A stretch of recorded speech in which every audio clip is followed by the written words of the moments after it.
Alhamdulillahilladzi hadana li hada wa ma kunna linahtadiya laula an hadana Allah. Asyhadu an la ilaha illallah wa asyhadu anna Muhammadan abduhu wa rasuluh sallallahu alaihi wasallam. Assalamualaikum warahmatullahi taala wabarakatuh.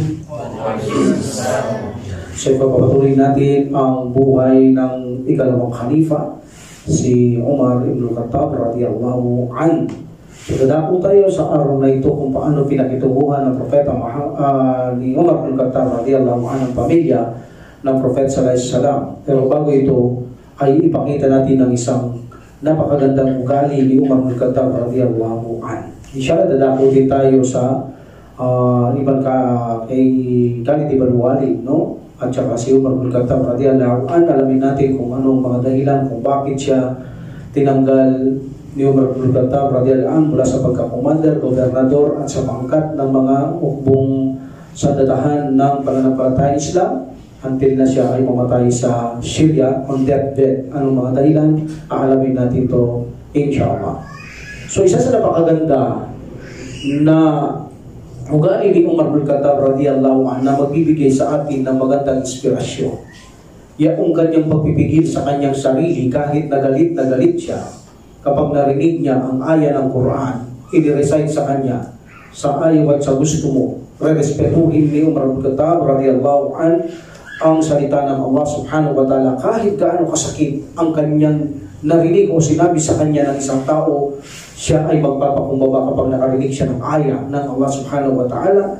Iyak na re-respetuhin niya ang aklat ng Allah subhanahu wa ta'ala at iiwanan niya na lamang ito at pagpapaumanhin na lamang ang taong nagsalita kahit nayurakan ang kanyang pagkatao at gawaing mabubuti sa pananampalatayang Islam. Isinalaysay ni Ibn Abbas radhiyallahu anhu na kung saan si Uyayna ibn Hasan ibn Hudayfa ay dumating ito sa Madina at ito ay tumuloy sa kanyang pamangkin, meaning kapatid na anak ng kanyang kapatid na lalaki.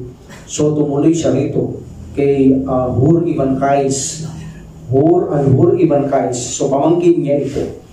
Si Hur ibn Qais ito ay isang kasamahan ni Umar ibn Khattab radhiyallahu anhu. Ito ay matuwid na tao, isa rin itong advisor ni Umar ibn Khattab radhiyallahu anhu. So dumating dito si Uyayna ibn Hasan ibn Hudayfa at ang kanyang layunin ay makausap itong khalifa na si Umar ibn Khattab radhiyallahu anhu. So sabi niya, o kapatid, o anak ng aking kapatid, o son of my brother, sabi niya, ikaw ay malapit sa khalifa. Pwede ba sabi niya, ihingi mo ako ng permiso para makapasok sa kanya. So sinabi niya, subukan ko at hihingi kita ng permiso para makausap mo siya.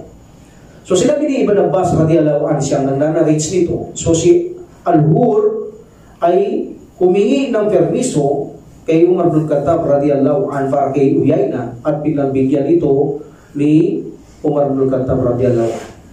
Nang pagpasok ni Uyayna, ang sabi niya agad, o Umar, sabi niya, o anak ni Khattab, sabi niya, hindi ka bukas palad sa amin. Meaning maramot ka sa amin. At hindi ka humuhusga ng makatarungan o pantay sa amin. So ganun lang ang pagpasok niya. Ginanon niya lamang ang khalifa radhiyallahu anhu. Sinabihan niya lamang ng mga sasakit, ng mga bagay na nakakasira sa kanyang mga gawain mabuti, pagkapinuno. Hindi raw siya makatarungan, humatol, maramot siya, hindi siya bukas palad sa mga taong ito. So nagalit talaga si Umar ibn Khattab radhiyallahu anhu. Sino ba namang hindi makagalit nito? Kahit na ikaw ay talagang tao na matuwid, of course, tao ka pa rin para hindi magdamdam at magalit sa sinabi ng taong ito. Lalo na kung ikaw ay namumuno, bagamat alam natin ang mga namumunong ito ay babakumbaba. Galit na galit talaga si Umar ibn Khattab radhiyallahu anhu at gusto niya itong saktan. Ngunit gaya na sabi natin, si Al-Hur ibn Qais ay advisor ito ni Umar ibn Khattab radhiyallahu anhu. Sabi niya, o Amir Mu'minin, sabi niya, ang Allah subhanahu wa ta'ala ay nagsabi, kudil afwa, and then wa'mur bil ma'ruf, kudil afwa, wa'mur bil urfi, wa'arid anil jahilin. So meaning, sabi niya, Sinabi ng Allah subhanahu wa ta'ala, sabi niya, o Khalifa, sabi ni Al-Hur ibn Qais, sabi ng Allah subhanahu wa ta'ala, at magpakita kayo ng pagpapaumanhin o pagpapatawad at ipag-utos niyo mabuti at talikuran ninyo o lumayo kayo sa mga lugo-lugo o mga, meaning mga hangal, meaning huwag niyo silang parusahan. So nang marinig ito ni Umar bin Khattab radiyallahu anhu, na kung saan inirecite ni Al-Hur ang kanyang isang advisor, so bilang pagrespeto, galit na galit siya, gusto niyang parusahan. Ngunit gaya na sabi natin, kapag narinig niya ang salita ng Allah subhanahu wa ta'ala, immediately re-respetuhin niya ang aklat ng Allah subhanahu wa ta'ala. At ginawa ni Umar bin Khattab radiyallahu anhu ay tumalikod siya at iniwanan na lamang ang taong ito pagkatapos ma-recite sa kanya ang aya. Nung marinig ito ni Umar bin Khattab radiyallahu anhu, natanggal ang kanyang galit, meaning nagpukumbaba siya, naging calm down siya, tumalikod siya, kahit siniraan siya ng taong ito sa kanyang mga pag-uugali, kung saan pinagbintangan niyang maramot, hindi siya nag-judge ng makatarungan sa mga taong ito. Ngunit nang marinig ni Umar bin Khattab radiyallahu anhu ang aya na ito, instead na parusahan niya ang tao, ay tinalikuran niya at iniwan niya na lamang. Napakagandang inspirasyon dito sa atin na kapag naririnig natin ang aya o hadith, ito ay pagsumikapang tanggapin natin. Huwag tayong maging magrebelte. Hindi yung parang narinig natin ang hadith o Quran. Minsan makikita natin ang mga Muslim kapag pinalalahanan, tinabaga parang galit pa sila kapag pinalalahanan sila sa hadith at Quran. Ito ay hindi magandang senyalis sa ating mga iman. That's why kapag narinig natin ang aya o hadith ng mga authentic na mga hadith, nararapat natin respetuhin ang kapwa na ito, sapagkat ang kapwa na ito na revelasyon ay galing mismo sa Allah subhanahu wa ta'ala. Either hadith, authentic, and the Quran, galing yan mismo sa Allah subhanahu wa ta'ala. Now, daguhan natin ang paninirang ginagawa nila sa mga sahaba, especially sa mga khalifa. Of course, nandito sa panahon na ito si Umar bin Khattab radiyallahu anhu, na pinagbintangan sila na hindi sila nakisama sa mga pamilya ng Prophet sallallahu alaihi wasallam. Ganon din, kinuha nila ng versaan ng Festo ni Ali radiyallahu an, na dapat pagkamatay ni Abu Bakar radiyallahu an, siya dapat ang maging khalifa, tulad ng paniniwala ng mga Rafidis, kung saan pinipilit na dapat si Ali, hindi si Umar bin Khattab radiyallahu an. So now, ipakikita natin kung paano pinakitunguhan at minahal ni Umar bin Khattab radiyallahu an ang pamilya ng Prophet sallallahu alaihi wasallam na salungat at taliwas sa paniniwala at mga pag-iimbento ng mga taong ito para wasakin at sirain na ang mga taong ito ng mga sahaba, lalo na si Umar bin Khattab radiyallahu an. Walang pag-aalinlangan na ang pamilya ng Propeta Muhammad sallallahu alaihi wasallam, totoo, ito ay nagtatamasa ng napakataas, nakatayuan at antas. Tayo'y naniniwala bilang Ahlus Sunnah wal Jamaah, napakataas ng kanilang katayuan at antas bilang mga pamilya ng Prophet sallallahu alaihi wasallam. So bilang Ahlus Sunnah wal Jamaah, ay pinaniniwalaan natin ito at ginagalang natin ito sapagkat ito'y kanilang karapatan na ito ay inilimbag ng Allah subhanahu wa ta'ala, na tayo ay maniwala, magrespeto sa pamilya ng Prophet sallallahu alaihi wasallam. Actually, they are the mother, ang pamilya niya, asawa niya, they are the mother of the faith. Hindi pa natin pwedeng asawahin, o sa panahon nila, hindi rin na pwedeng asawahin ito dahil tinuturing silang mga ina ng pananampalataya. Yun ay pagrespeto rin sa pamilya ng mga ng Prophet sallallahu alaihi wasallam, ng mga Ahlus Sunnah wal Jamaah. So meaning, bilang Ahlus Sunnah wal Jamaah, ganon din minamahal natin sila at tinuring sila sa panahon nila na-meet nilang mga sahaba na naging tinuring talaga silang mga kaibigan.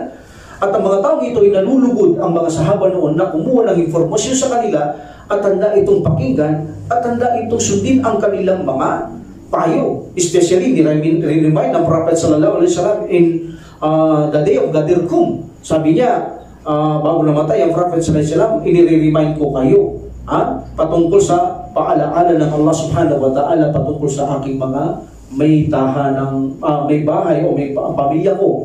Bilang pamilya ko, pinalalahanan ko kayo. Meaning, huwag nyo silang pababayaan kung sakali na sila'y mamatay dahil ng Allah subhanahu wa ta'ala. Patungkol kay Allah subhanahu wa ta'ala, itinakdanin niya na sundin sila, respetuhin, igalang, ibigay ang kanilang mga sahod, ibigay ang kanilang mga kakain. So, meaning, iniremind sila ng Prophet sallallahu alaihi wasallam bago siya mamatay. At ito'y ginampanan ni Umar bin Khattab radiyallahu anhu at ni Abu Bakar radiyallahu anhu. Ginampanan nila ang mga tungkulin na yaan.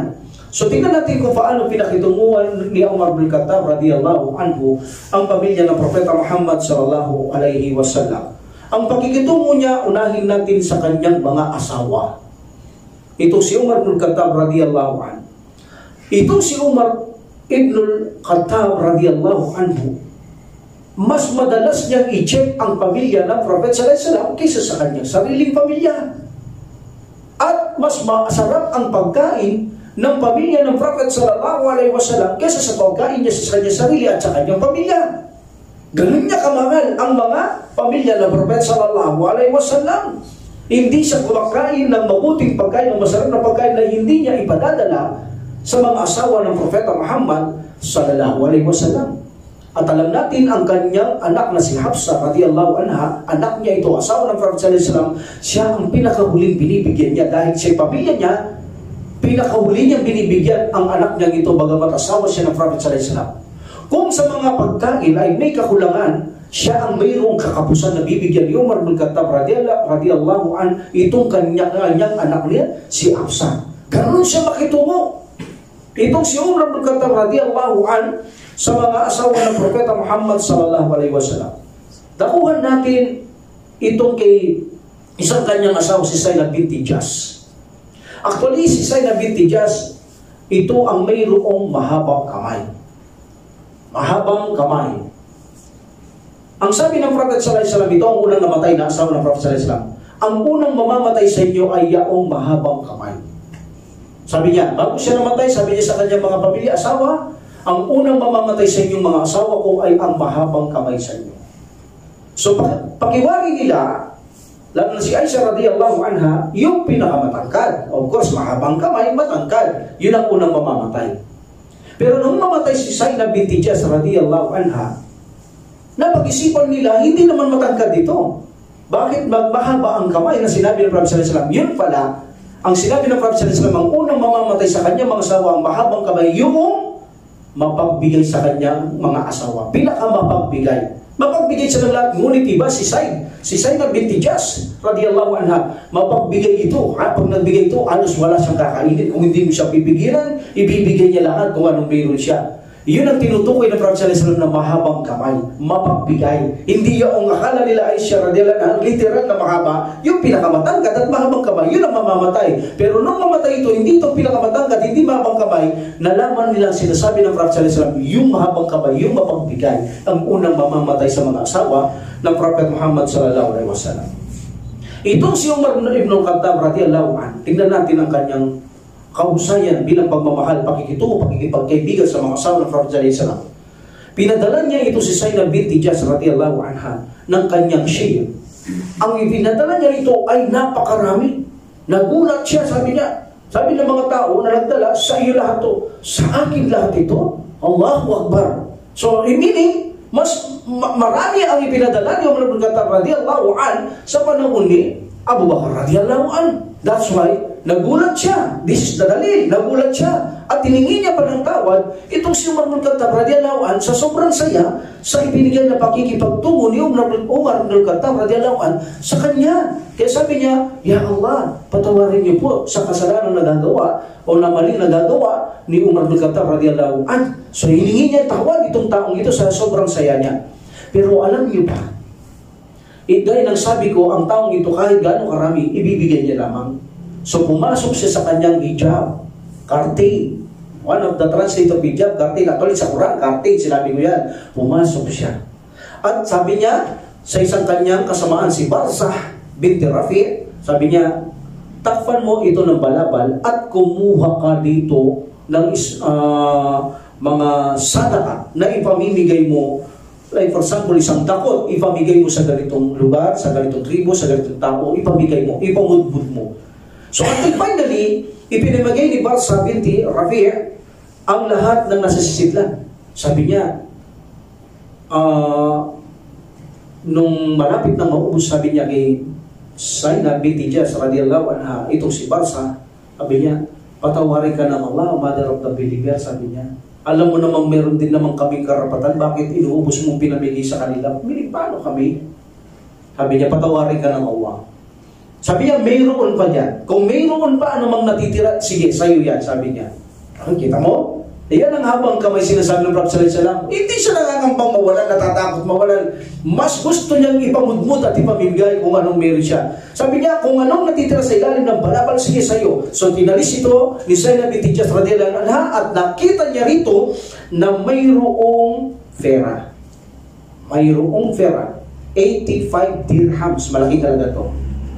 So meaning, nung makita ang pera, mas marami ito. Alhamdulillah, ibinigay niya kay Barsa. Sabi niya, sa iyo lahat ang natitira. So, tuwang-tuwa si Barsa. Anong natira sa kanya? Wala. At itinuwan niya sa Allah subhanahu wa ta'ala, Ya Allah, bago ako muling bigyan yung Umar bin Khattab radhiyallahu anhu na ganito karami, Ya Allah, mas pipiliin ko, Ya Allah, kunin mo na ako.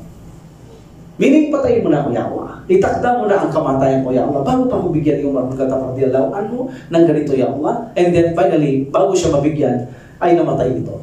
That's why ito ang unang namatay sa asawa ng Propeta Muhammad sallallahu alaihi wasallam na tinutukoy niyang pinakamahabang kamay, yung pala yung mapagbigay sa lahat ng asawa ng Propeta Muhammad sallallahu alaihi wasallam. I repeat, Zainab binti Jahsh radhiyallahu anha.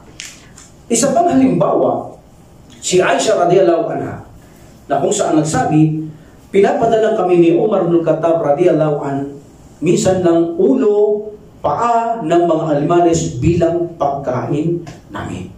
Malaman yan ang paa, kaya ang mga ibang foreigners kapag kumakatay ka, tupa,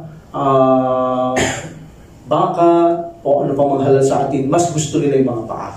Malamang kasi yan. So, binibigay yan yung Umar bin Khattab radhiyallahu anhu.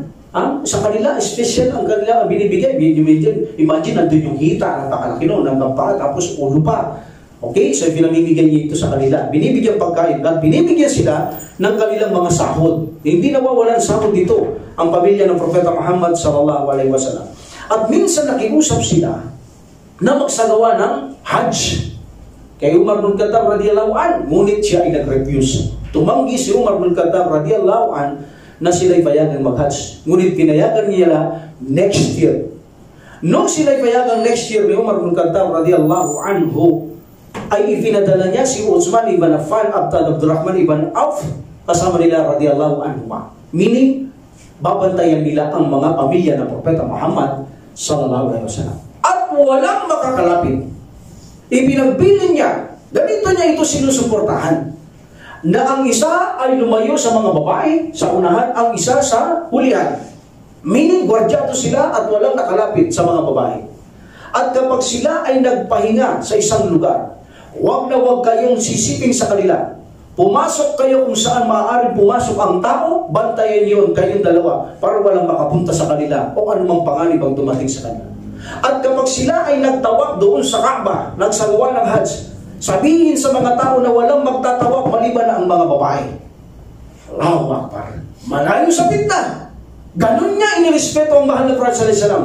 Ganun niya iginalang ang Prophet sallallahu alaihi wasallam kahit wala na siya. Dahil alam niya, ang Allah subhanahu wa ta'ala laging nakamasid. Alam niya ang kanyang ginagawa at alam niya responsibilidad niya ito, pananagutan niya ito. Sinuportahan niya. Ganun niya minamahal. Kinalulugdan ang mga pamilya ng Prophet sallallahu alaihi wasallam. Mas minahan niya ang mga ito higit sa kanyang pamilya, higit sa kanyang sarili. Patunayan natin.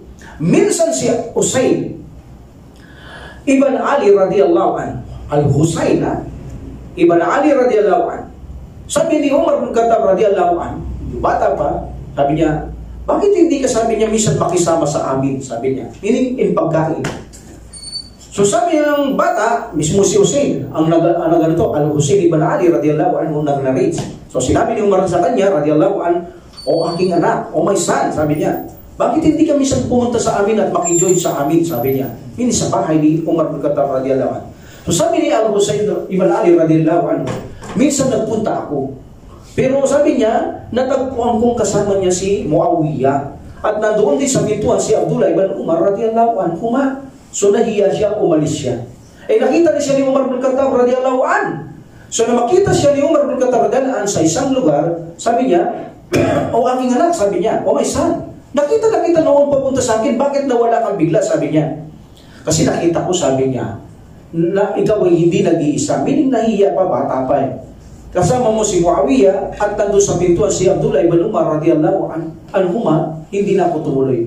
Alam mo ba, sabi ni Umar bin Khattab radhiyallahu anhu, ang sabi niya, higit kang mayroong karapatan Higit kang mayroong karapatan kaysa kay Abdullah ibn Umar radiyallahu anhu. Ikaw ang may higit karapatan. Meaning mas may karapatan si Al-Husayn ibn Ali kaysa sa kanyang sariling anak. Meaning sa mga biyayang ipinagaloob na Allah sa amin, higit kang mayroong karapatan kaysa sarili kong anak na ipinagaloob na biyaya ng Allah subhanahu wa ta'ala. No, ano man mayroon kami sapagkat ang pinagaloob ng Allah subhanahu wa ta'ala na biyaya na bagaling sa kanya pagkatapos niya ay ang pamilya mo. Meaning ang Prophet Muhammad sallallahu alaihi wasallam.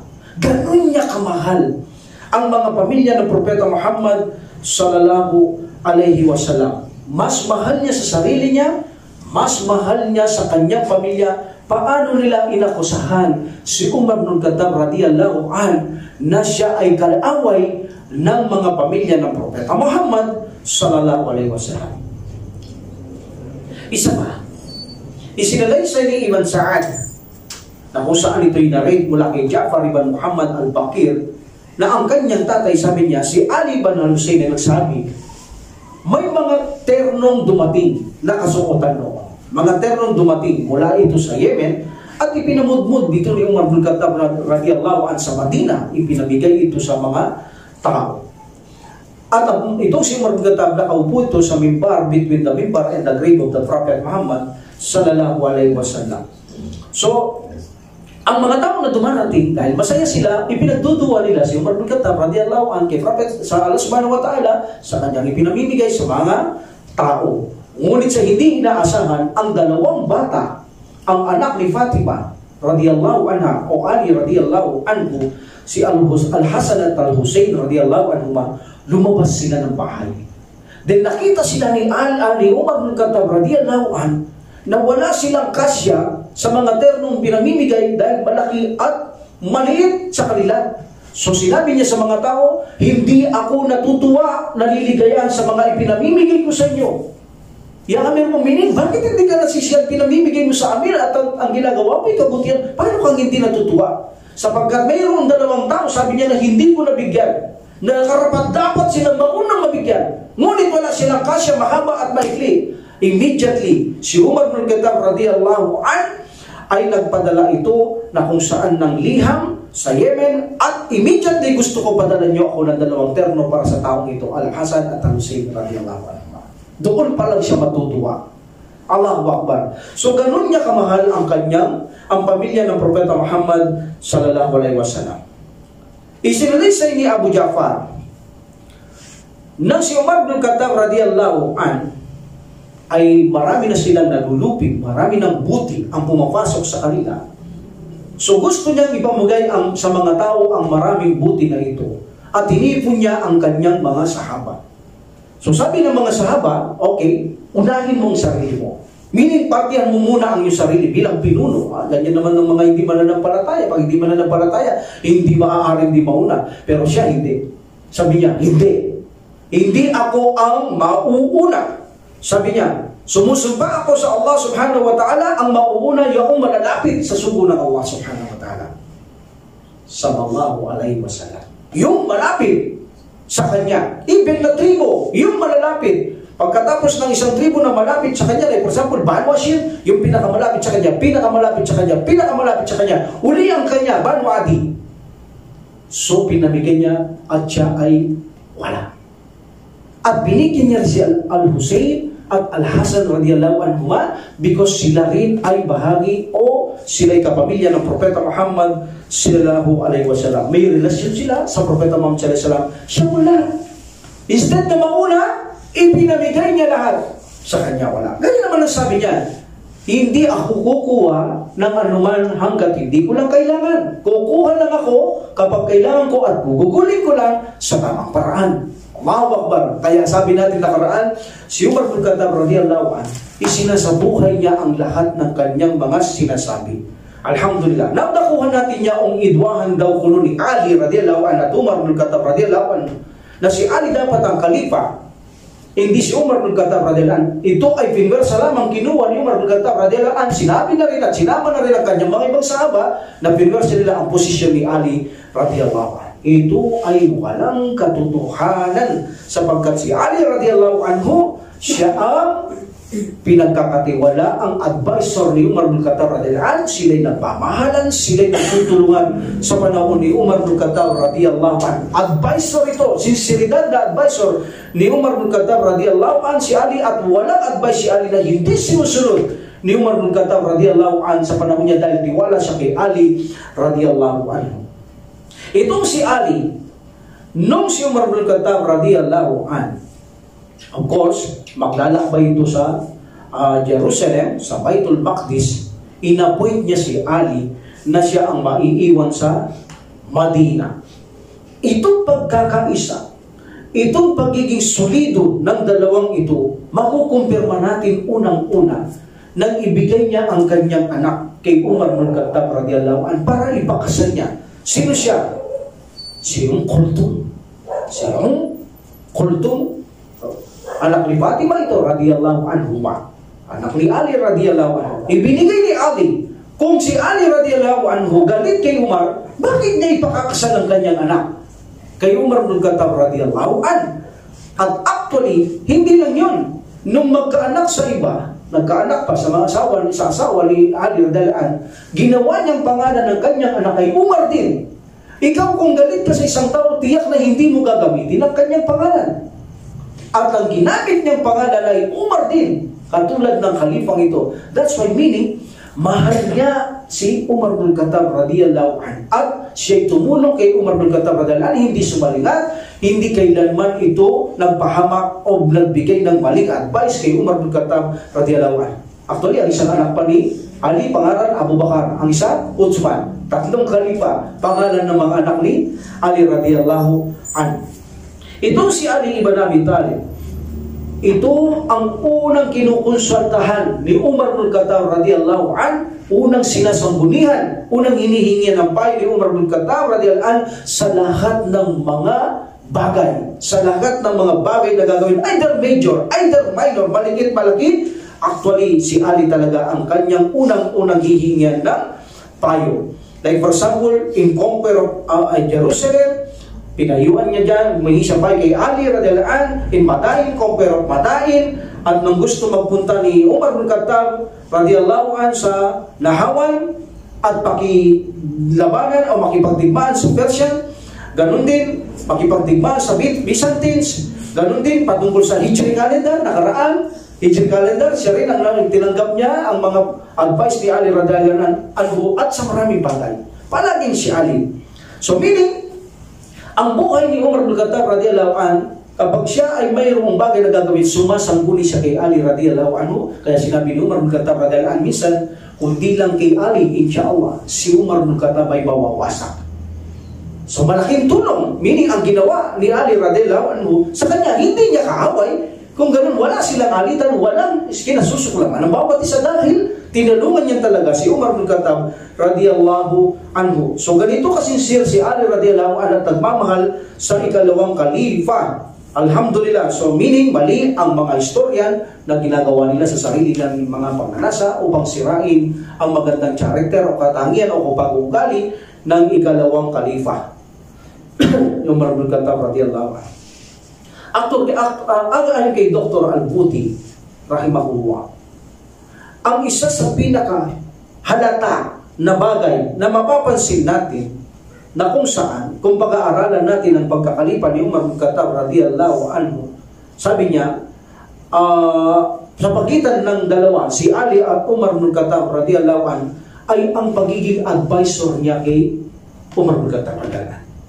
Now, itong si Umar bin Khattab radhiyallahu anhu, kung talagang si Ali galit siya sa kay Umar bin Khattab, kung talagang siya ay pinagbili ng Prophet sallallahu alaihi wasallam na siya magkalipa, na inagaw ni Umar bin Khattab radhiyallahu anhu kasama ng kanyang mga kasamaan na finwersa ito, nung si Umar bin Khattab radhiyallahu anhu gusto niyang pumunta sa Persia, gusto niyang pumunta sa Persia sa kanyang mga ukmusandatahan para kalabanin itong Persia.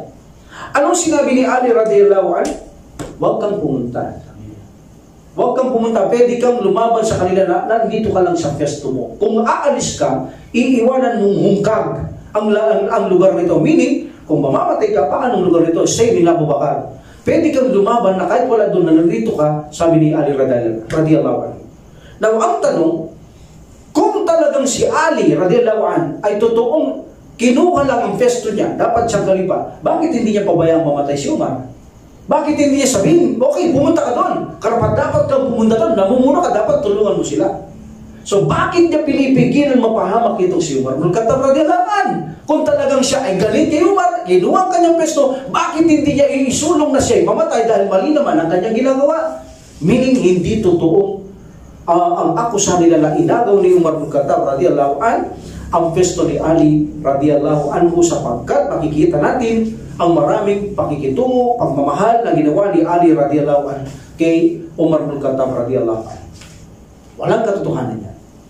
Now, ito si Umar ibn Khattab radhiyallahu anhu, alam natin sa panahon natin, ang mga nagpapatrol paggabi ay ang mga pulis, mga sundalo. Hindi sa mga gobyerno may katungkulan na dapat silang mag-monitor pagkagabi. Sa panahon ni Abu Bakar radhiyallahu anhu, ang kanyang nagmo-monitor ng papatrol sa gabi ay si Abdullah ibn Mas'ud radhiyallahu anhu. Sa panahon ni Umar ibn Khattab radhiyallahu anhu, siya ang nagpapatrol. Namumuno na nag-iisang nagpapatrol kasama ng kanyang isang kasama, ang alipin na si Aslam. Pinalayang alipin, si Aslam. Silang dalawa gabi-gabi ang nagpapatrol. Walang ibang nagpapatrol. Pinatutulong niyang mabuti. Di ba sabi niya, ako ang mga ngalaga sa inyo? Para bang tagapangalaga ako sa inyo, nag-aalagang mga bata. Di ba sinabi niya yan? Ako ang mga ngalaga sa inyo. Kaya pinatutulong niyang mabuti ang mga Muslim paggabi at siya ang nagpapatrol sa gabi. Allahu Akbar. Sa umaga, ang mga Muslim, dumami na ang masasama sa umaga, sila'y nagbabantay at pinipersa nilang bantayan ng kanilang sarili dahil gising sila. Okay? That's say obligasyon nila yun, nabantayan nila ang kanilang mga sarili. Pero sa gabi, pinababayaan ni Umar ibn Khattab radhiyallahu an na sila'y matulog ng mabuti at siya ang magpapatrol upang tignan ang mga masasama, upang alamin sa mga tao kung may magre-report na may mga masasamang tao, upang sa ganun ay mapangalagaan ang Madina sa kapayapaan. Sino nagpapatrol? Namumuno. Sa kapital, halimbawa sa barangay, sino nagpapatrol? Mga barangay. Sino natutulog?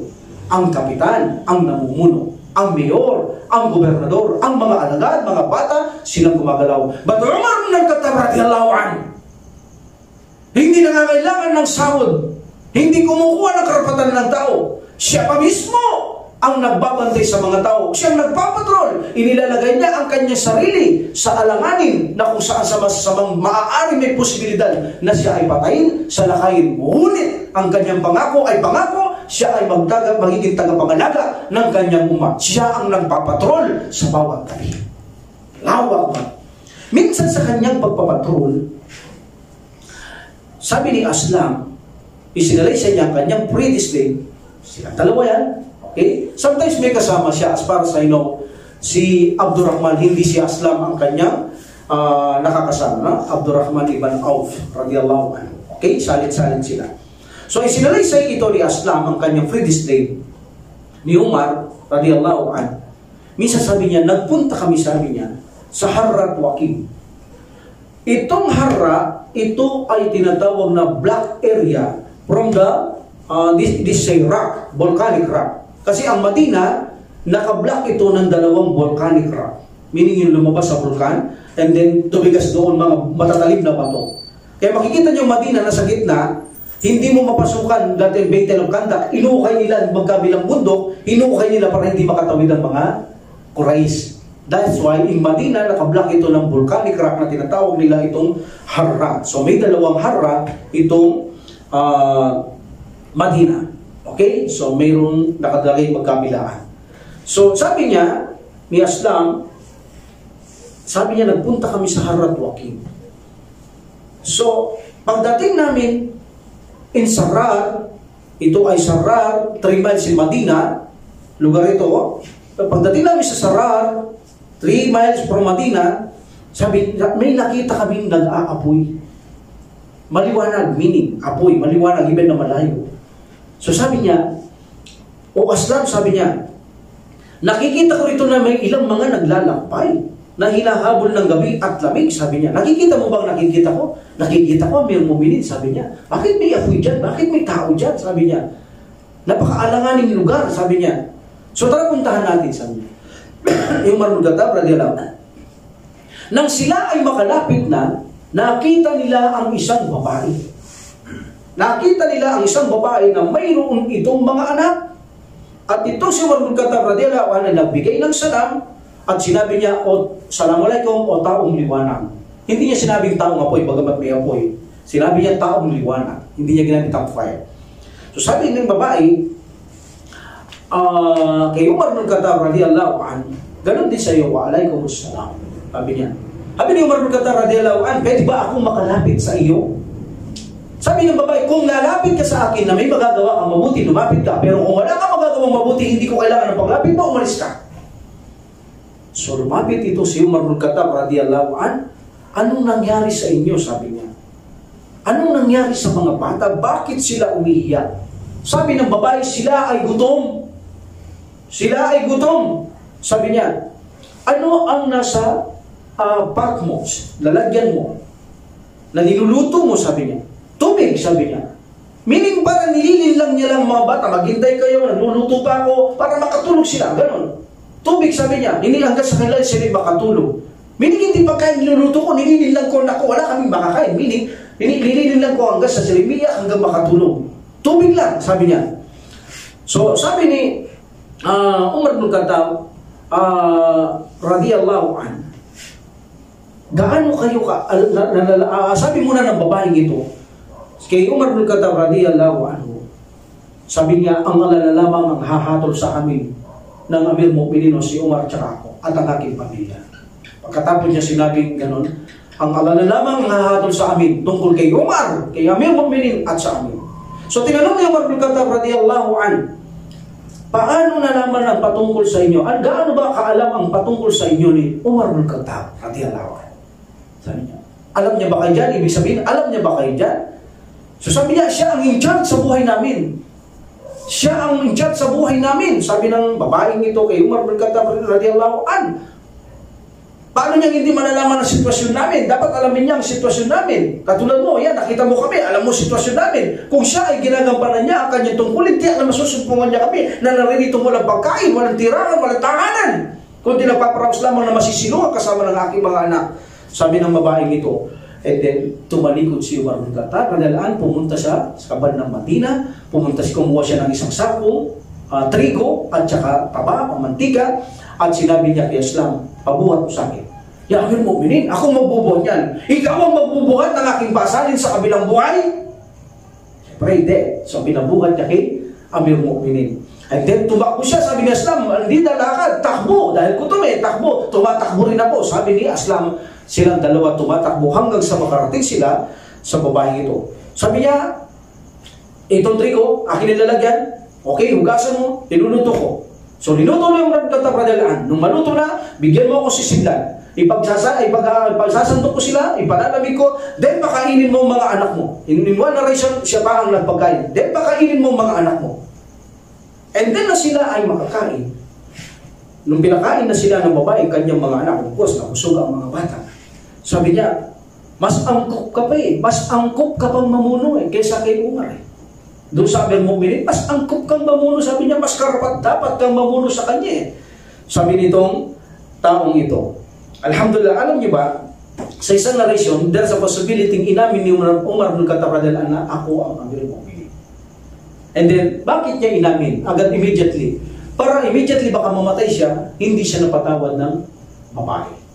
So kaya inamin niya in one narration dahil sa possibility, inamin niya para mapatawad siya agad ng babae. At umiyak ang babae, at almost gusto niya talagang yakapin si Umar bin Khattab sa sobrang hiya, sobrang paghingi ng, parang gusto niya talagang nagkamali siya, parang gigil na gigil siya sa kanya. But in one narration, hindi ganon.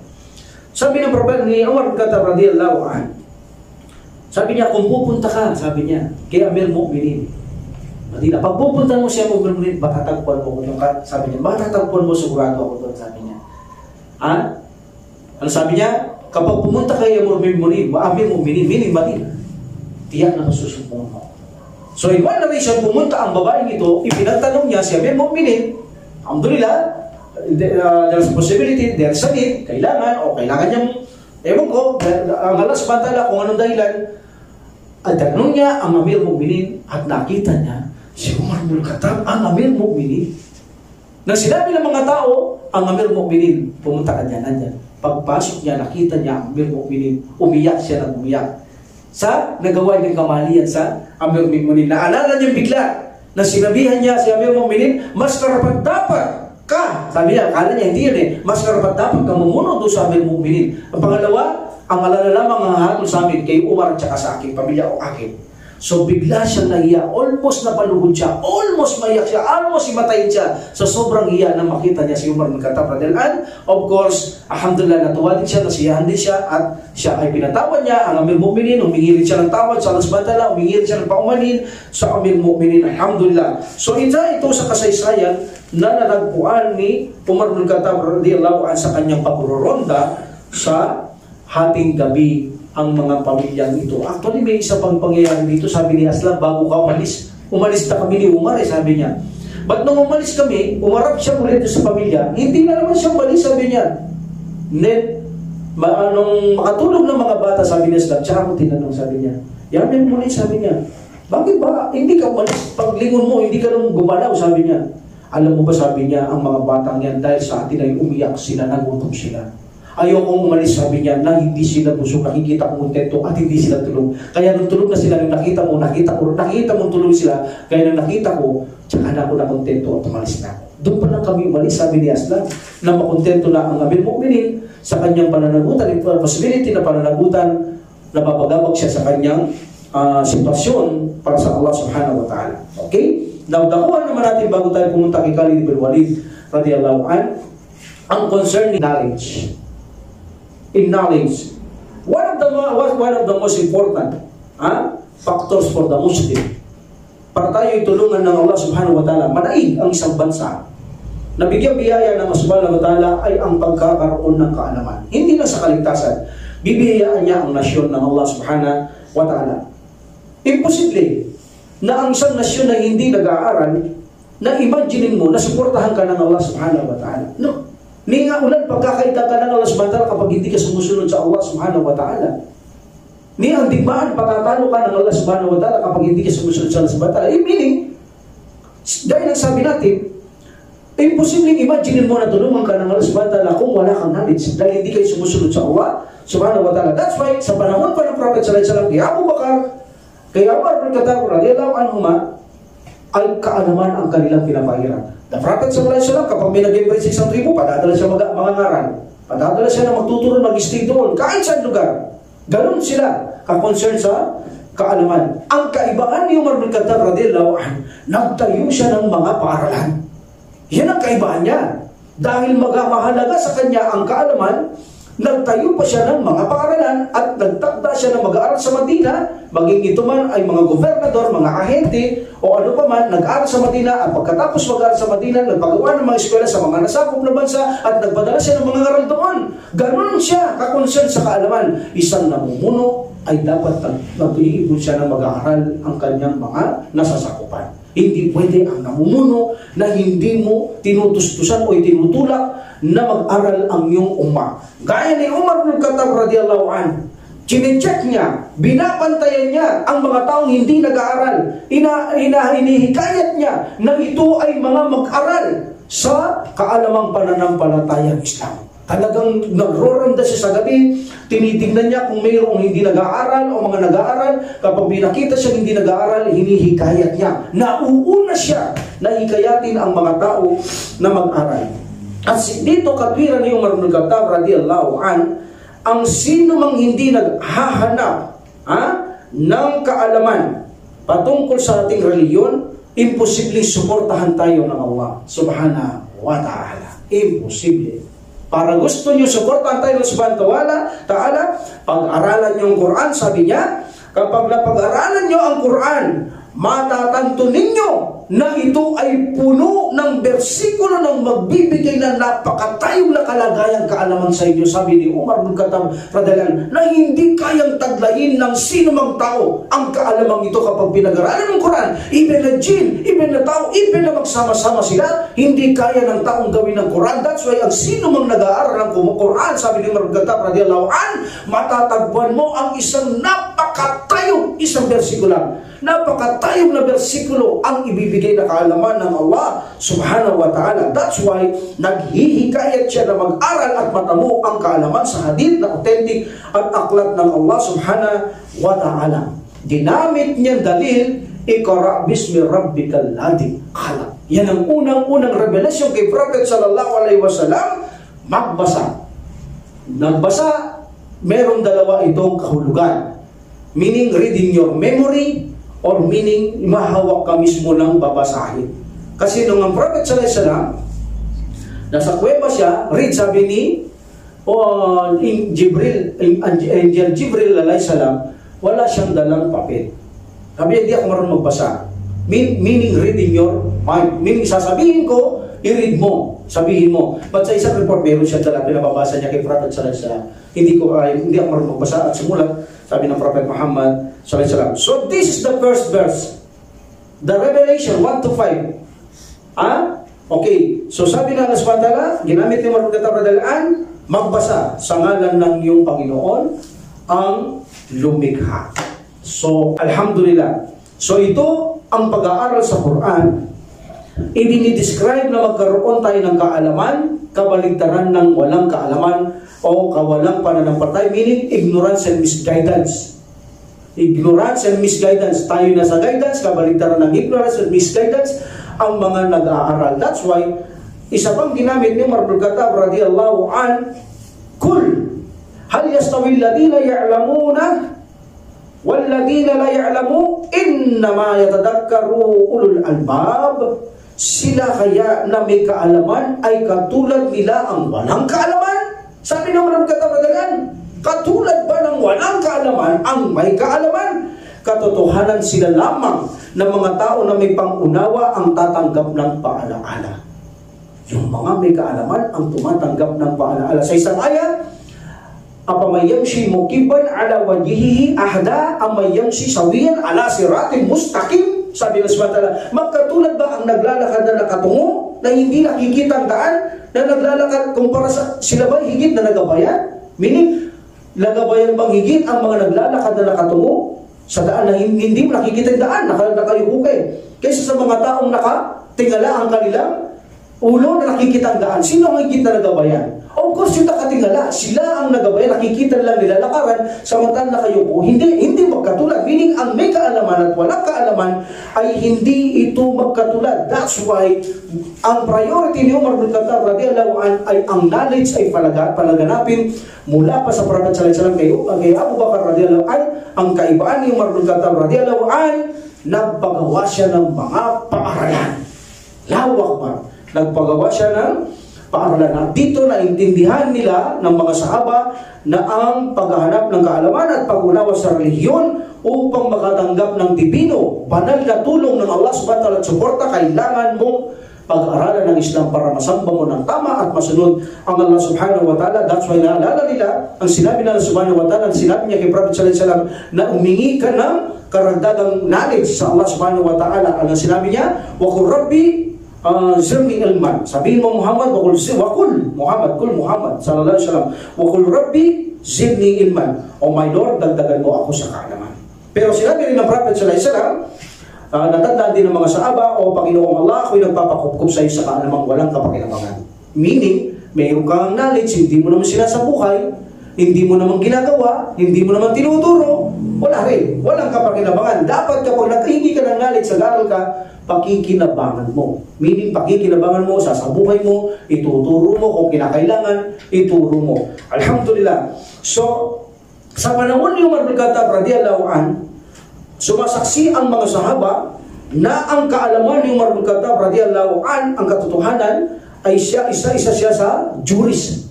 Itong si Umar bin Khattab radhiyallahu an, meaning isa sa dalubhasa sa batas ng pananampalatayang Islam na walang halos katulad sa panahon niya. na mamumuno si Umar bin Khattab radiyallahu an. Kilala siya sa ilalim ng kanyang kaalaman. Magaling din siya sa pagdating sa mga pagsusuri, sa mga kakayahan, sa katalinuhan, sa pag-abot ng mga konklusyon. Napakatalino ng taong ito. At of course, ito ay sa tulong ng Allah subhanahu wa ta'ala. At dahil dito, karapat-dapat siya mamuno at siya ay naging paki. Naging paki ng pananampalatayang Islam bilang isang Muslim sa kanyang panahong pagkakalipa. At siya rin ay magaling sa sariling pagbibigay ng opinion na kung saan ijtihada, na tinatawag ito, napakagaling niyang magbigay ng ijtihada. Ito si Umar bin Khattab radiyallahu an. Alhamdulillah. So siya ang nangunguna almost na paki sa mga sahaba, and the righteous salaf, yung mga banal na mga Muslim sa panahon nila o pagkatapos nila, inahangaan at pinupuri natural phrase ang kaalaman ni Umar bin Khattab radiyallahu an sa kanyang mga sharia rulings. Magaling din si Umar bin Khattab radiyallahu an at maingat siya sa pagtanggap ng mga hadith. Kung pag-aralan nyo si Abu Hurairah, okay? Abu Hurairah, I repeat. So, paano sinuri ni Umar bin Khattab radiyallahu anhu si Abu Hurairah? Maraming nilarates ito kay Khalifa radiyallahu anhu na hindi tinatanggap ni Umar. Sabi niya, focus ka muna sa Quran. Pero hindi niya tinataboy. So, maingat lang siya. So, ang ginawa niya, as para sa ito, si Muawiyah ang nagpatawag sa kanya sa bahay niya at ang mga manunulat, subscriber sa likod ng kortina. At sinabi ni Muawiyah radiyallahu anhu, sabihin mo nga ang mga hadith na kung saan narinig mo kay Prophet sallallahu alaihi wasallam. So sinabi niya, napakarami sinabi nila. So sinusulat sa likod. After a year, pinatawag ni Umar bin Khattab radhiyallahu anhu kay Muawiyah para suriin. Walang isang letra mali sa mga sinabi niya. That's why kinuha ni Umar bin Khattab radhiyallahu anhu ang mga narration na authentic ni Abu Hurairah sapagkat within 1 year, walang mistake ang kanyang hadith. At tinanong niya ngayon si Abu Hurairah, Abu Hurairah, sabi niya, bakit ba sa tagal ng panahon ba alam mo yan? Bakit hindi mo sinasabi ng buhay ang Prophet sallallahu alaihi wasallam? Ya Amir Mu'minin, kung hindi ko lang nabasa sa Quran ang bagay na sinabi ng Subhanahu na sinusumpa niya ang nagtatagong kaalaman, kailanman ay hindi ko sasabihin ito. Ang plano ko lang sa mga knowledge na nakabit ko kay Prophet sallallahu alaihi wasallam ay isabuhay ko lamang. Hindi para ipag-ituro, ipag-aral. Ngunit nang mabasa ko sa Quran, Suratul Baqarah, na ang kaalamang itinatago ay sinusumpa ng SWT. Nagtatago kang kaalaman, knowledge, isinusumpa ka ng SWT. Doon ko lang pinagsasabi ang mga hadith na ito. Pero hindi nyo basta pinapaniwalaan dahil hindi ko dati sinabi nung buhay pa ang Prophet sallallahu alaihi wasallam. But ichinyek nila ito at tinanggap nila ang hadith ni Abu Hurairah radiyallahu anhu. Now, dako tayo sa pag-alis ni Umar bin Khattab radiyallahu anhu kay Khalid ibn Walid. Ito ang malaking usapan sa mga kaaway sa pananampalatayang Islam. Ginawa nilang pagkakataon na wasakin ang mga sahaba, lalo na ang dalawang ito. Nagkaroon sila ng mga heminasyon na gumawa ng mga fabricated hadith kapag hindi sila nakakuha ng mga hadith na magagamit na mga authentic para sirain silang dalawa, gagamit sila ng mga invento at isipin ng mga tao. Talagang magandang pagkakataon na wasakin ang dalawang ito sa pangyayari ito. Kaya kailangan, napakahalaga mapag-aralan natin ang dalawang ito. So itong mga taong ito nabupod sa Islam, kaaway ng mga sahaba, talagang kumukuha sila ng reports na magagamit lang wasakin dalawa. Kapag wala talagang sila nagpapabrigate ng mga hadith ayon sa kanilang istorya. Napakagandang gumawa talaga ng mga fabricated hadith sa istorya ng dalawang ito. Okay? So alhamdulillah, para wasakin nila ang dalawang ito, galing sunod sa mga kanilang mga kasamahan, ang mga sahaba. Tungayan natin ang pag-alis ni Umar bin Khattab radhiyallahu anhu kay Ibn Khalid radhiyallahu anhu dalawang beses. Dalawang beses, itong dalawang beses na dahilan. Itong dismissal na ito, dalawang beses na nakalantad ang dahilan. Pero mayroong main reason na nakatago si Umar bin Khattab radhiyallahu anhu, bandang huli ko sasabihin. First dismissal. Alam natin si Umar bin Khattab radhiyallahu anhu, nang siya ay magkalifa, of course, tao, may kanya-kanya tayong pamamaraan. Ang kanyang pamamaraan ay hindi estilo ni Abu Bakar radhiyallahu anhu. Ang kanyang pamamaraan, hindi ka maaaring gumawa ng hindi mo sinasabi sa kanya ang iyong gagawin. Kailangan gagawin mo kapag kinuman niya. Kahit gusto mong gawin, hindi mo pwedeng gawin, isang mo sa kanya. At pag-aaralan niya kung anong dapat mong gawin. Sapagkat ang pagkakaalam ni Umar bin Khattab radhiyallahu anhu, pananagutan niya ang bawat galaw. Ang tinutok ang gobernador, ahente, commander, etc. Alam niya bawat ganitong sitwasyon, mayroon siyang pananagutan. That's why, ingat na ingat siyang managot. At siya ay nagpalit ng mga gobernador at namumuno. Itong si Umar bin Khattab radhiyallahu anhu, ayon sa kanyang mga nagugustuhan. Pero hindi sila makuhuli sa mga iman at mga katapangan nila Khalid ibn Walid radhiyallahu anhu, katulad ni Ubaidah radhiyallahu anhu. So, ang unang pag-dismiss niya kay Khalid ibn Walid radhiyallahu anhu, nung maalala niya si Abu Bakar, na pinasabi ni Umar bin Khattab radhiyallahu anhu, sabihin mo kay Khalid ibn Walid radhiyallahu anhu, sabi ni Umar, advisor ni Abu Bakar radhiyallahu anhu, na huwag siyang mamimigay hanggat wala kang utos. So, sumulat itong si Abu Bakar radhiyallahu anhu sa para isang lugar si Khalid ibn Walid, ngunit ang sulat na ito suggestion lamang, hindi talaga comment na obligatory. Sabi ni Abu Bakar radhiyallahu anhu, sabi niya, huwag kang mamigay maliban sa aking utos. That is a suggestion. So sabi ni Khalid ibn Walid radhiyallahu anhu, okay, ayahan mong gampanan ko ang aking tungkulin. Kung ayaw mo, ikaw na mismo mamigay. Ganun na sagot. Ganun din ang sinagot niya kay Umar bin Khattab radhiyallahu anhu, nang sabihin niya sa Syria, huwag kang mamimigay Khalid hanggat wala akong utos. So sabi rin ni Khalid ibn Walid, kung gano'ng response niya kay Abu Bakar, ayaan mong gawin ko ang obligasyon ko o gawin ko. Kung ayaw mo na mamigay ako, hintayin ko kawan mo, ikaw na mamigay. Tinanggal siya ni Umar bin Khattab radhiyallahu anhu. Bakit nangyari yun? Kailangan may sagot. Sabi ni Khalid ibn Walid radhiyallahu anhu, bago siya mamatay, napag-isipan niya na hindi lang sila nagkasundo ni Umar bin Khattab radhiyallahu anhu, sapagkat sabi ni Khalid, nasa lugar ako ng digmaan. Alam ko ang sitwasyon, alam ko ang necessity, alam ko kailangan ng tao. As a commander, gagawin ko ang gusto ko. Kaya sinasagot ko, gagawin ko, ayaw mong gawin ko ang gusto ko. Kung ayaw mo, ikaw na mismo mabigay. Samantalang si Umar, sabi niya, radhiyallahu anhu, nandun siya sa Madina, hindi niya alam ang mga sitwasyon ng tao. Na sila ay mamamatay na, hindi mo bibigyan, hintay mo pa ang command ni Umar bin Khattab radhiyallahu anhu, yun ang katwiran niya. Alam niya ang nangyayari. So hindi kami nagkakasundo dahil hindi niya alam ang nangyayari at alam ko nangyayari, that's why hindi kami nagkakasundo. Pero bagamat siyang namumuno, sabi niya, sinunod ko siya kahit binaba niya ako. Alhamdulillah, hindi ako napupukot at nagagalit as a commander. Alhamdulillah, yun ang kanyang rason. Kaya sinasabi niya kay Abu Bakar at kay Umar ibn Khattab radhiyallahu anhu, na ayahan niyo isagawa ang aking trabaho. Kung ayaw nyo, kayo na mismo mabigay. Sa kanilang dalawa, sinabi niya para yan. Tinanggal siya ni Umar bin Khattab radhiyallahu an, itong si Khalid ibn Walid. Kailan niya tinanggal? Tinanggal niya ito 13 after Hijrah. Siya governor sa Syria. Siya rin ang commander. Hindi lang commander sa isang grupo, commander sa lahat ng mga Muslim sa pakikipagdigmaan. So tinanggal siya ni Umar bin Khattab radhiyallahu an. So, anong unang reason ng kanilang dismissal? Because hindi siya nakinig kay Umar bin Khattab radhiyallahu anhu, dahil mayroon siyang government o may tatayo siyang gobyerno, mga ahente, at may patakaran siyang inilagay na anuman ang gustong gawin, ipaalam mo na sa akin. At pag-aaralan ko, susurin at sasabihin ko kung ano dapat niyong gawin. At sinasabi ko na hanggang tama ako, obligasyon niyong sumunod sa akin. So, hindi sumunod si Khalid ibn Walid because of the position, hindi nga nagkakaintindi. So, tinanggal niya si Khalid ibn Walid radhiyallahu anhu. Alhamdulillah, sabi ni Umar bin Khattab radhiyallahu anhu, nung pinayuan ko si Abu Bakar at hindi niya ginawa, hindi ako sinseridad sa Allah. Kung hindi ko ipatutupad ang sinabi ko kay Abu Bakar, na hindi ka mamimigay hanggat hindi ko inutos. Ngayon, akong namumuno, hindi ako tapat sa Allah. Kung hindi ko ipatutupad sa aking sarili na hindi mo gagawin yun, tatanggalin kita. That's why, ang first dismissal ay tinanggal niya sa pagka pinuno at gobernador ito si Khalid ibn Walid. Because of the base sa kanyang patakaran ni Umar bin Khattab radhiyallahu anhu, dahil sa iniisip niya ang bawat galaw, ang bawat pinamumunuan niya ay kanyang pananagutan sa Allah subhanahu wa ta'ala, maingat lang siya.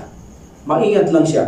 Okay? So, nung sila Umar bin Khattab radhiyallahu anhu, siya na ang kalipa, Alhamdulillah, almost marami pang matatatag na mga Muslim sapagkat malapit lang sila sa panahon ng Propeta Muhammad sallallahu alaihi wasallam.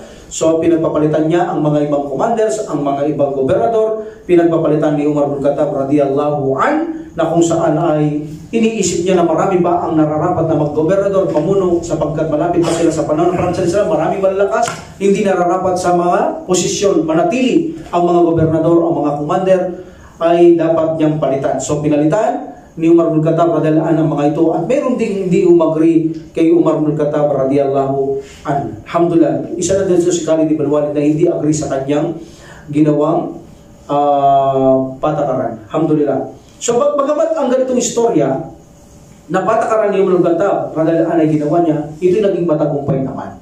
Ito'y naging matagumpay naman. Alhamdulillah. Very successful ang kanyang mga naging policy o patakaran. Alhamdulillah. So hindi siya nag-appoint na kung saan mas mababa o malayo kila Khalid ibn Walid, mas close, mas malapit. Kaya nasabi natin, mas marami pa sa panahon nila ang mga katulad ni Khalid ibn Walid. Ngunit si Khalid ibn Walid nga lamang ay ito ay words of Allah. Hindi pa babayaang malupig at matapang talaga. At alam naman ni Umar bin Khattab, meron siya kapantay tulad ni Ubaidah. Si Ubaidah, higit siya mahita kaya gusto ni Umar bin Khattab radhiyallahu anhu ito kay Khalid ibn Walid radhiyallahu anhu, dahil nakikita niya si Ubaidah masikip itong debutante at matapang din at madiskarte din. Kaya gusto rin siya ni Umar bin Khattab radhiyallahu anhu. So meaning, itong si Abu Ubaidah ay naging kapalit ni Khalid ibn Walid. So nung si Abu Ubaidah na conquer niya ang Kinisrin, alhamdulillah, ano sabi niya kay Umar radhiyallahu anhu? Dito napaiyak niya si Umar. Sabi niya, natalo namin ang mga kaaway dahil lamang kay Khalid ibn Walid, insyaAllah. Ganun pa rin, walang binago si Khalid ibn Walid. Namumuno, hindi namumuno, ang kanyang patakaran, ang tapang, ang kanyang pakikipagpunyag, insyaAllah, subhanahu wa ta'ala, wala siyang binago, sabi niya. Kaya sabi ni Umar bin Khattab radhiyallahu anhu, sinabi ni Umar bin Khattab radhiyallahu anhu, pinairal niya ang kanyang talagang kagustuhan bilang katapangan, bilang talagang isang kabayanihan. Napaiyak si Umar bin Khattab radhiyallahu anhu, sabi niya, mas matalino talaga sa akin si Abu Bakar radhiyallahu anhu. Siya hindi niya tinanggal, ako tinanggal ko. Bagamat tinanggal ko, ganun pa rin ang kanyang ginawa. Ginawa niya pa rin ang kanyang mga patakaran, meaning ang kanyang tapang. Meaning, nakikita niya, mas tama si Abu Bakar na dapat hindi niya tinanggal si Khalid ibn Walid radhiyallahu anhu. Pero hindi niya tinanggal ito dahil galit siya, dahil nagkakamali si Khalid ibn Walid, may nalabag siya, hindi. Dahil lang hindi sumunod doon sa una, sinabi niya, huwag kang magbigay malimas ang aking utos. But hindi ito ang main reason. Nakalantad ito. Mamaya ang nakatagong main reason ni Umar bin Khattab radhiyallahu anhu, bakit gusto niyang tanggalin si Khalid ibn Walid. Niya lamang kumukuha siya ng tiyempo, bit by bit. Natiyempo lang dito, ang first dismissal, hindi siya sumunod. In second dismissal, meron pa second dismissal. Okay? Alhamdulillah. So, gayon pa man itong si Khalid ibn Walid, ang pinuno na si Abu Ubaidah, 4 years siyang nagbasakop kay Abu Ubaidah. Wala siyang puwan, hindi siya galit. For the sake of Allah. Can you imagine? Papalitan siya ni Ubaidah, tapos magiging under lang siya ni Ubaidah. Hindi siya galit. Sa ibang tao, magagalit na yon, magkakaroon na ng hati, bit na, hindi ganun. 4 years siya naging matapat kay Abu Ubaidah. Alhamdulillah. 4 years siyang naging matapat na sumusunod sa pamumuno ni Abu Ubaidah. Even na isang beses, ayon sa historian, hindi siya sumalungat kay Abu Ubaidah. Alhamdulillah. So itong si Abu Ubaidah naman, para matanggal ang galit ni Khalid ibn Walid, matalino din ito si Abu Ubaidah radhiyallahu anhu. Kumukuha siya ng kanyang opinion. Kinukonsulta niya ito. At ginagawa niya namumuno ito na hindi alam ni Umar bin Khattab radhiyallahu anhu. Of course, bilang siya ay tagasunod ni Abu Ubaidah radhiyallahu anhu, sumusunod si Khalid ibn Walid kahit gawin siya mamumuno. Kahit anong isa gawin ni Abu Ubaidah, sumusunod siya. Sumusunod siya hanggat hindi ito labag sa pananampalatayang Islam. Ito ang strategy ni Abu Ubaidah para ang galit ni Khalid ibn Walid ay mawala. At hindi siya magkaroon ng tampo kay Abu Ubaidah radhiyallahu anhuma. Alhamdulillah. So yan ang pamamaraan, ang lahat ng ito ay nagkaroon ng epekto kay Khalid na mawalan siya ng galit. Maging kay Umar bin Khattab radhiyallahu anhu, magaling ang kanyang pamamaraan. Alhamdulillah. So, minsan ito si Abu Ubaidah, sabi niya, Khalid, sabi niya, sa panahon na tinanggal ka at ipinalit ako, ano ang naramdaman mo? Sabi niya. Ano ang naramdaman mo? Sabi niya, alam mo ba, sabi niya, Abu Ubaidah, radiyallahu anhu, ako ay naparito, sabi niya, dahil hindi para sa makamundong makapangyarihan hindi sa makamundong bagay, sabi niya. Kaya naririto ako sa pananampalataya ito. At hindi ko na inahangad ang mundong ito. Alam mo bang nakikita mong ito, mundong ito? Magwawakas yan sabi niya. Magwawakas yan, sabi niya.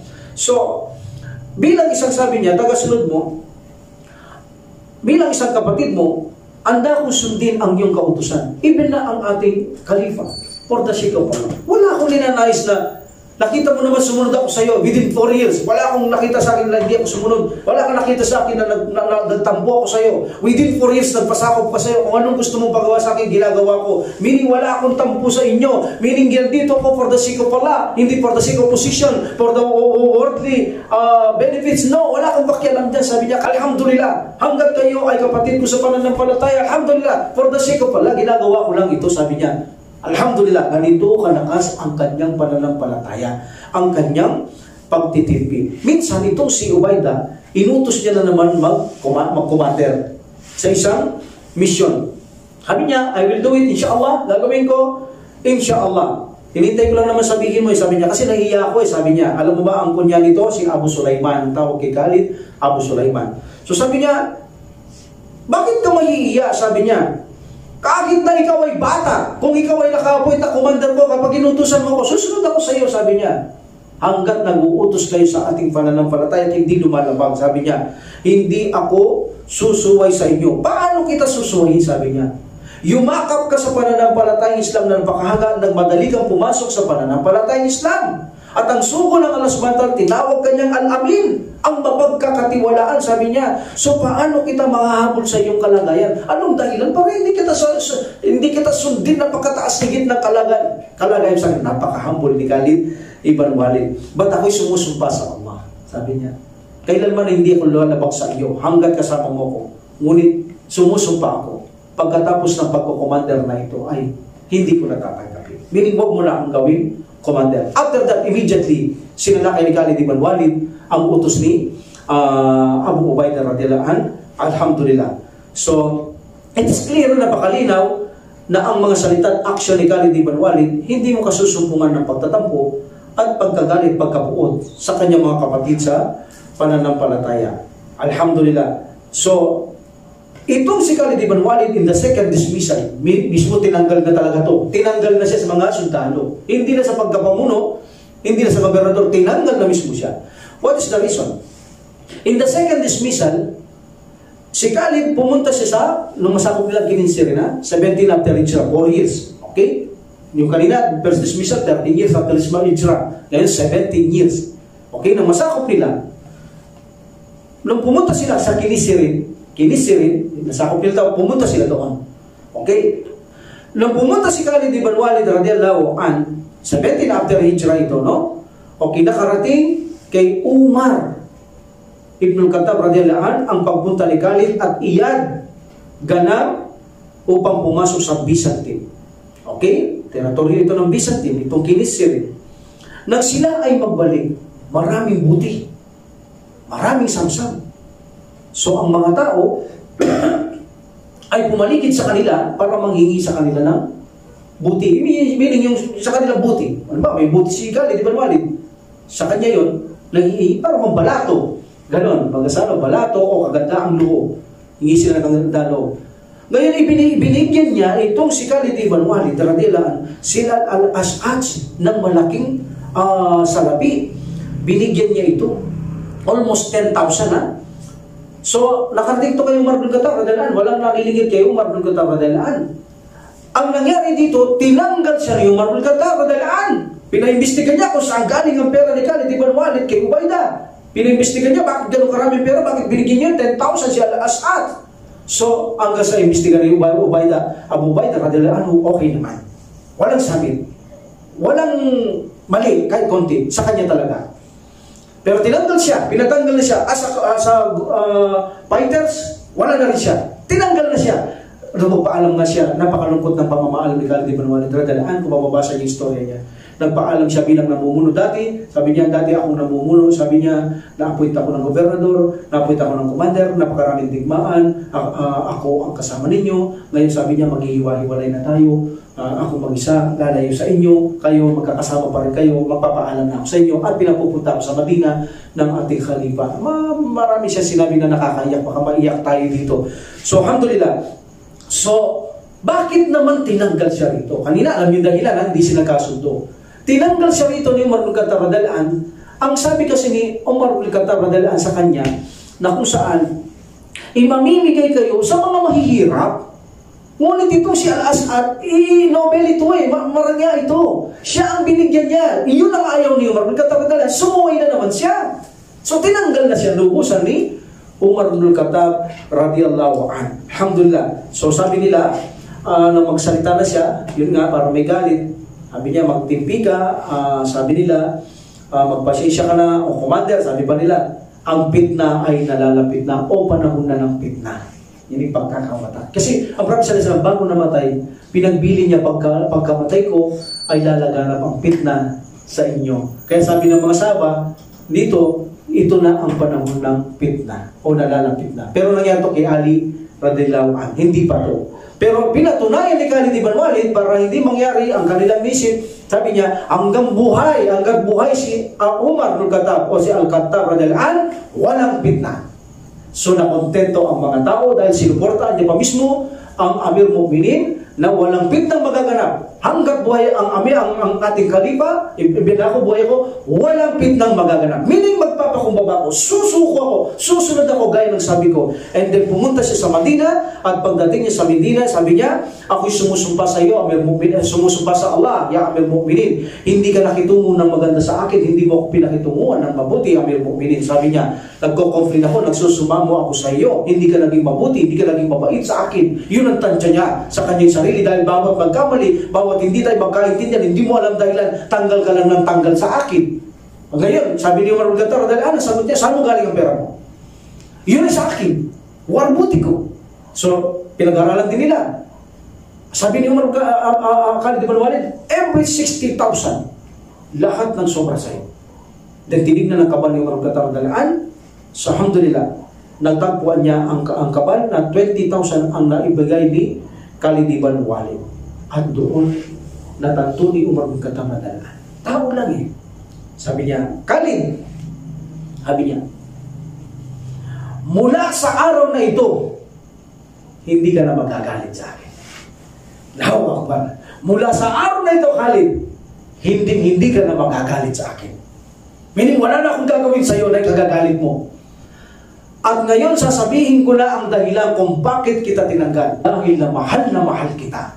Ang totoo, hindi kita tinanggal dahil galit ako. Hindi kita tinanggal dahil sumuway ka sa akin doon sa pagbibigay mo. Hindi kita tinanggal dahil sa mga salaping ito. Gusto ko lang inaudit lang kita para makamagkasala ka, mapayuan kita. Ngunit wala kang kasalanan.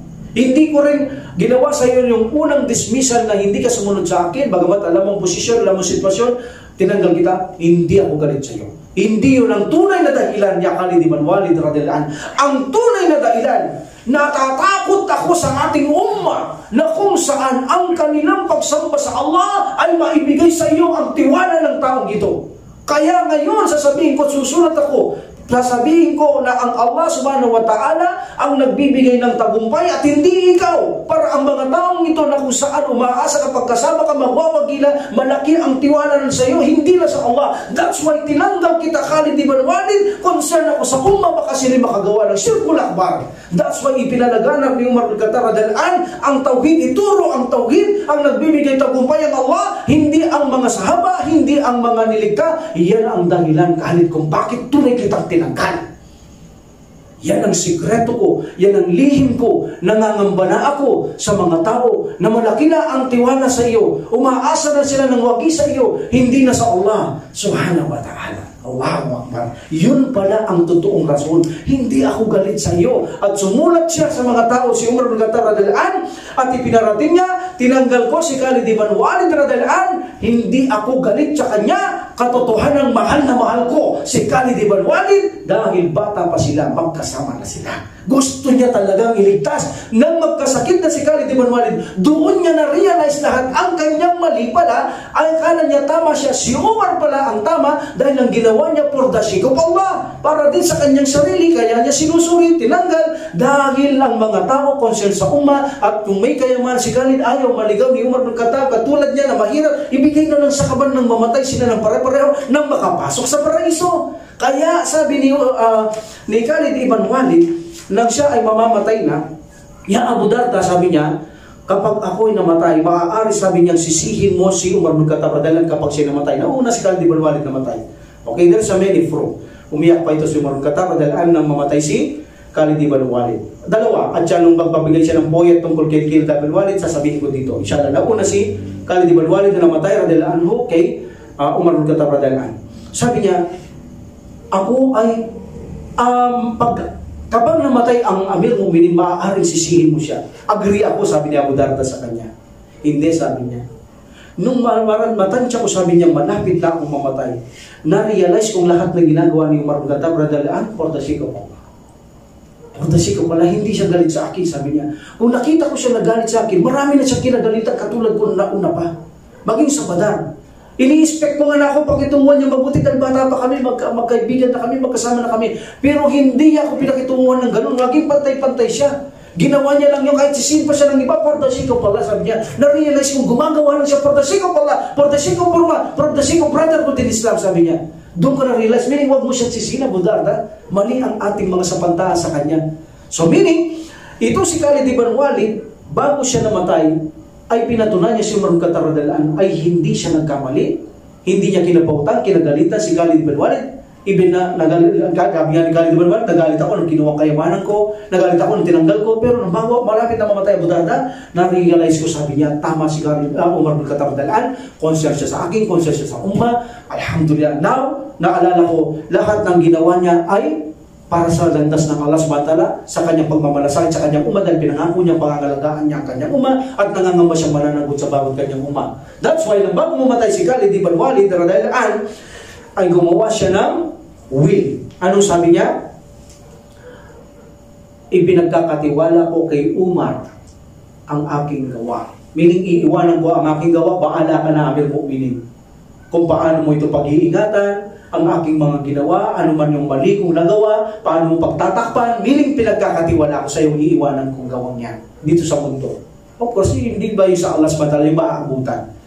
Dahil pinagkakatiwala ko lahat ng kayamanan ko sa iyo.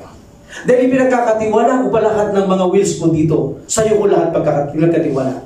Umiyak ng umiyak si Umar bin Khattab radhiyallahu anhu. Meaning, patay na si Khalid ibn Walid. Dito, ang wills niya, binabasa ni Umar bin Khattab radhiyallahu anhu, umiiyak siya. Alagang umiyak, basang-basa ang kanyang bigote, ang kanyang balbas, basang-basa. Maging ang mga anak na babae ng kanyang mga tsuwin, umiiyak. Sabi nga ng mga tao, Amir Mu'minin, bakit hindi mo nang bawalan ng mga babaeng yan?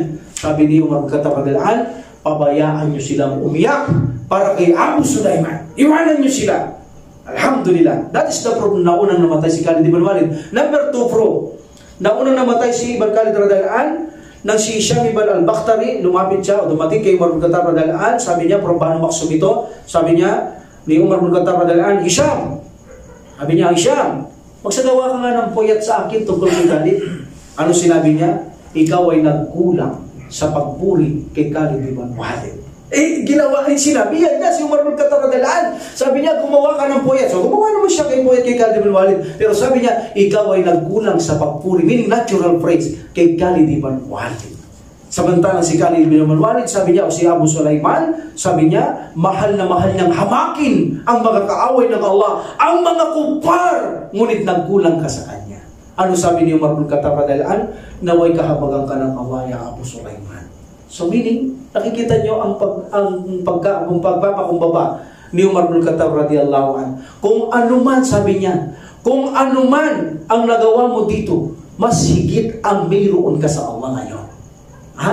Mas higit ang mayroon ka sa Allah sa panahon ngayon. Ngayon wala ka, sabi niya. Namimiss ka namin. Noong buhay ka, kapuri-puri ka. Natural case, kapuri-puri ka. Alhamdulillah. So sabi ni Umar bin Khattab radhiyallahu anhu, wala namang kasing mananatiling buhay sa atin. At tayong lahat ay mamamatay. naway pagkaloob ang tagumpay at habag ng Allah subhanahu wa ta'ala sa iyo. So namatay siya sa Syria 21 after Hijrah, itong si Khalid ibn Walid, naway pasaganahan siya ng habag ng Allah subhanahu wa ta'ala at ibilang din siya sa mataas na kalagayan sa mga matutuwid sa kabilang buhay. We will stop here. Da'wati alhamdulillah rabbil alamin wa sallallahu alaihi wa sallam ala rasulillah subhanaka allahumma wa bihamdik asyhadu an la ilaha illa anta astaghfiruka wa atubu ilaik. Assalamualaikum warahmatullahi taala wabarakatuh.